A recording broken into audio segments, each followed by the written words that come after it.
Сегодня у нас 31 августа 2025 года. Я нахожусь на улице Монтая, рядом со школой 160. Завтра у нас начнутся занятия в школе. Давайте посмотрим, какой у нас путь предстоит для школьников к знаниям. Как видим, лестница у нас демонтирована, по которой у нас дети ходили в школу.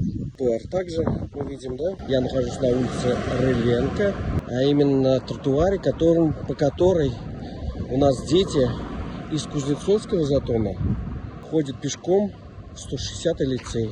Вот в таком состоянии тротуар у нас. Это лестница, в которой дети поднимаются и идут в 160-й лицей.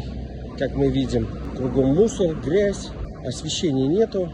Очень опасное место. Скопление маргинальных лиц. Здесь у нас все подмывается дождевыми водами. Видим, да, что никаких ремонтных работ, ничего здесь не ведется. Я нахожусь на пешеходном переходе, который ведет у нас к лицею 160. Вот в таком состоянии подпорная стена. Завтра, 1 сентября, у нас школьники пойдут на первое занятие.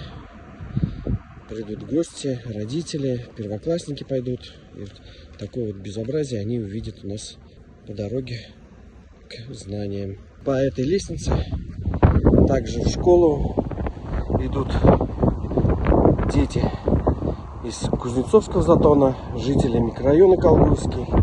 Несколько месяцев назад у нас размыло основание этой лестницы.